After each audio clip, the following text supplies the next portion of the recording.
Assalamualaikum warahmatullahi wabarakatuh. Di sini kami akan mempresentasikan Canva Redesign untuk memenuhi tugas UAS mata kuliah interaksi manusia komputer. Nah, kelompok kami beranggotakan ada Jovanka Balkis dengan NIM akhir 038 dan saya sendiri Laili Nindya dengan NIM akhir 037. Nah, di dalam presentasi kali ini ada daftar isi yang pertama pendahuluan mengenai Canva. Pendahuluan mengenai Canva di sini maksudnya paper yang telah saya buat mengenai Canva, lalu selanjutnya ada proses redesign Canva sendiri yang terdiri dari login page, homepage, dan contoh penggunaan template. Contohnya tuh ada Instagram post. Masuk ke bab yang pertama, ada pendahuluan mengenai Canva. Apa itu Canva? Canva sendiri merupakan sebuah platform desain grafis online yang memudahkan penggunanya untuk membuat berbagai jenis konten visual seperti poster, presentasi, infografis, media sosial, dan lainnya tanpa memerlukan keahlian desain yang profesional. Canva sendiri menawarkan ribuan template yang dapat disesuaikan serta elemen desain seperti foto, icon, font, dan ilustrasi. Canva dapat digunakan secara gratis dengan opsi berlangganan berbayar untuk akses ke fitur dan konten yang premium. Selain itu, Canva juga menyediakan alat kolaborasi yang memungkinkan penggunanya agar dapat bekerja sama dalam satu proyek secara real-time. Selanjutnya masuk ke paper mengenai Canva yang pada bagian abstrak.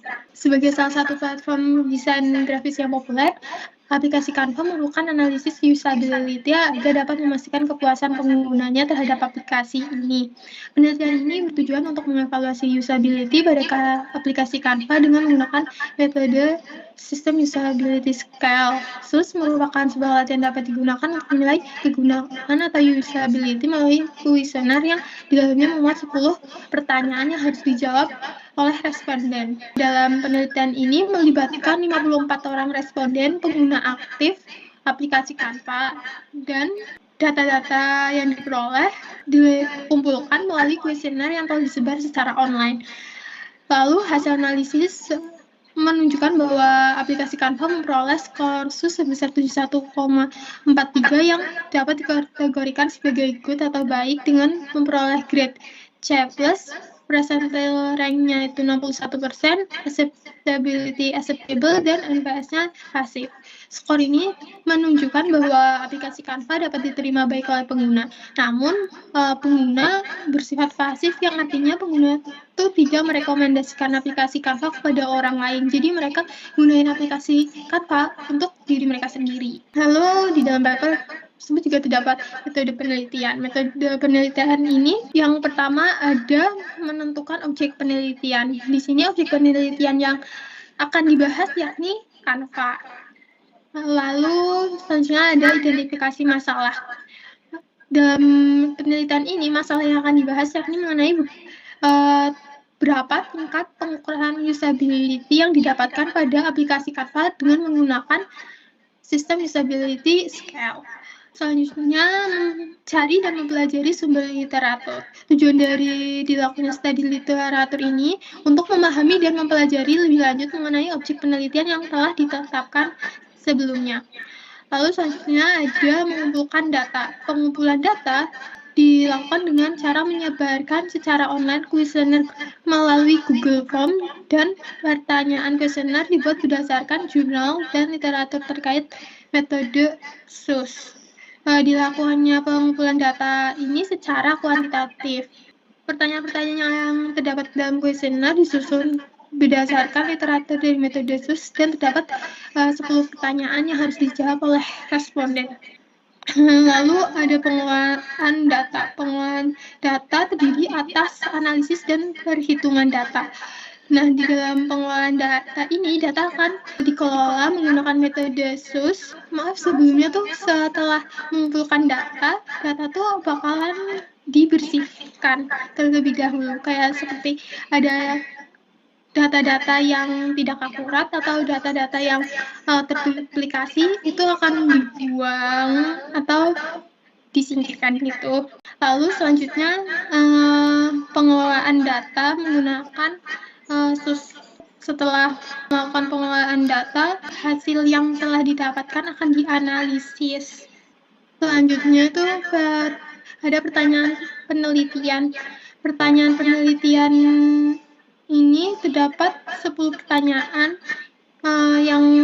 Pertanyaan pertama itu ada, saya berpikir ingin menggunakan aplikasi Canva secara rutin.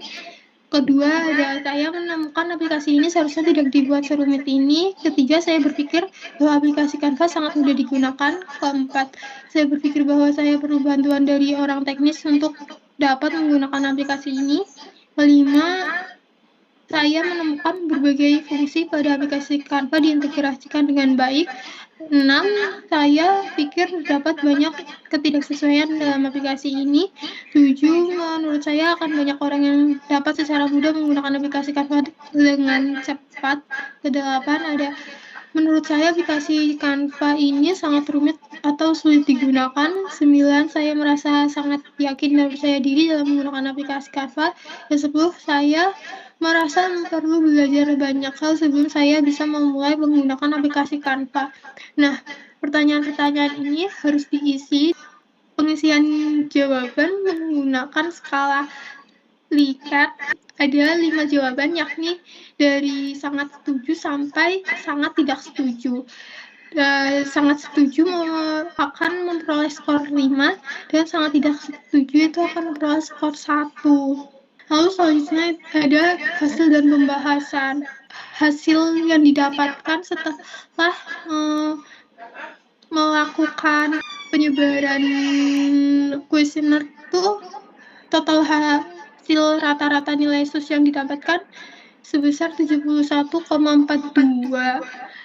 Nilai ini termasuk ke dalam tingkat persentil 61% dengan grade C+. Canva termasuk ke dalam kategori baik yang mendekati kategori sempurna. Hal ini berarti pengguna menilai aplikasi Canva dengan baik dan tingkat penerimaannya acceptable, masuk ke kategori dapat diterima oleh pengguna. Namun pada pendekatan interpretasi berdasarkan NPS perlu diperhatikan karena memiliki hasil pasif yang berarti pengguna tidak akan merekomendasikan aplikasi kepada orang lain. Selanjutnya, kesimpulan yang didapat berdasarkan hasil dari analisis data yang telah dikumpulkan aplikasi Canva dapat diterima oleh para penggunanya, namun dengan pengguna yang bersifat pasif, yang berarti pengguna tidak merekomendasikan aplikasi ini kepada orang lain. Maka dari itu, diperlukan redesign Canva. Selanjutnya, dilanjutkan oleh teman saya. Baik, saya akan melanjutkan di bagian redesign Canva itu sendiri. Jadi ini adalah login page. Login page ini bisa dilanjutkan. Jadi login page ini isinya itu ada login, ada 4 cara login, bisa dari akun belajar, Google, Facebook, dan juga email. Nah, setelah login itu, pengguna diarahkan untuk memilih golongan sesuai dengan golongan pengguna. Jadi di sini ada seperti UMKM, personal use, gitu. Ada juga pelajar, dan masih banyak lagi. Jadi nanti setelah golongan pengguna ini dipilih, maka itu akan digunakan untuk berbagai rekomendasi setelah pengguna masuk ke Canva. Bisa mulai dari template, keywords, dan masih banyak lagi. Selanjutnya, setelah login, pengguna akan masuk ke homepage-nya Canva. Jadi, pada homepage Canva kami meredesain hanya sedikit, yakni di bagian paling atas ini. Jadi di sini ada, kalau Canva aslinya itu ada you might want to try, jadi itu maksudnya yang kira-kira pengguna itu suka tapi secara umum. Nah, kami meredesain itu menjadi lebih mengerucut, yakni setelah pengguna itu memilih golongannya, yakni adalah pelajar, jadi kami langsung mengerucut template atau jenis template yang biasa dipakai dan sesuai dengan pengguna. Jadi di sini ada user student maksudnya pelajar. Jadi di sini ada presentation, Instagram post, dan juga document. Selanjutnya adalah contoh penggunaannya pada Instagram post. Jadi setelah pengguna itu masuk ke homepage, itu pengguna bisa memilih sesuai rekomendasi. Jadi tadi salah satunya itu ada Instagram post. Silakan dilanjutkan. Jadi, pada Instagram post ini akan disajikan berbagai template yang sekiranya sesuai dengan pelajar. Jadi di sini ada contoh template kemerdekaan Indonesia. Jadi di sini ada merah ilustrasi dan juga ada hari bumi seperti itu. Karena sebelumnya itu template-nya itu terlalu umum seperti yang di kiri. Itu kan kayak terlalu umum gitu. Nah, setelah kami redesign itu kami kerucutkan lagi ke khusus ke pelajar gitu. Nah, jadi langsung di atasnya itu kami beri tulisan template students might like. Maksudnya tuh template yang kira-kira sering atau bakal dipakai oleh si pengguna yang merupakan pelajar. Nah, jadi setelah kalau misalnya pengguna bisa memilih dua cara, jadi bisa memilih template atau blank canvas gitu. Jadi kalau misalnya pengguna memilih template ataupun blank canvas itu sama aja, nanti bentuk atas dan bawahnya itu bakal seperti ini, seperti yang sebelumnya ini. Namun kami meredesain menjadi ada unsur copy paste. Kenapa? Karena kami sempat bertanya kepada beberapa pengguna Canva di dekat kami bahwa mereka kadang ingin copy paste tapi mencari ikonnya itu susah karena harus yang di bagian bawah, di bar di bawah itu harus di scroll dulu ke kanan paling pojok baru ada copy paste. Jadi kami keluarkan icon copy paste lalu kami taruh di bagian atas karena di atas kami masih melihat adanya kekosongan. Oke, jadi selanjutnya ini adalah kami berdasarkan survei di awal login pula kami itu membuat rekomendasi keyword untuk elemen-elemen yang biasa dipakai oleh golongan pengguna. Jadi di sini itu golongan pengguna itu student atau pelajar. Jadi kalau misalnya sebelumnya itu kan dia sangat umum ya. Jadi cuma keyword elemennya cuma seperti frame, arrow, line, logo, circle. Kalau setelah redesign itu jadinya dia langsung mengerucut ke student. Jadi yang kami kira-kira tuh kita bakal bisa ngambil dari user lain yang juga merupakan pelajar kira-kira mereka biasanya menggunakan keyword apa gitu kan. Nah, di sini menemukan beberapa keyword yang langsung nanti bakal muncul elemen-elemennya gitu. Jadi kalau misalnya Gen Z kan biasanya langsung tahu keywordnya tuh apa aneh-aneh. Nah, ini kayak gini contohnya Canva Crayon Frames. Nah, itu tuh isinya tuh frame yang dia bentuknya tuh bergelombang-gelombang gitu terus ada kayak crayon effect gitu. Nah, itu biasanya digunakan oleh pelajar-pelajar Gen Z gitu. Nah, jadi bukan hanya cuma bentuknya aja, tapi kami udah langsung merekomendasikan kira-kira style apa yang biasa digunakan oleh para pelajar gitu. Jadi bisa mempercepat proses desain pengguna. Selanjutnya ini ada prototipe desain kami. Oke, jadi ini saat login sign in itu contohnya pakai email.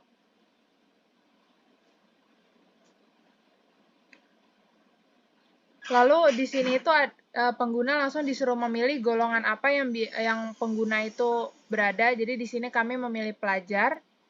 Lalu masuk ke homepage. Nah, homepage itu di sini bisa memilih apa saja, tapi kami memilih yang direkomendasikan, yakni ada Instagram post. Setelah pengguna memilih template atau blank canvas, di sini kami memilih blank canvas, lalu di sini kami juga menunjukkan blank canvasnya seperti apa, lalu ada atas bawahnya seperti apa.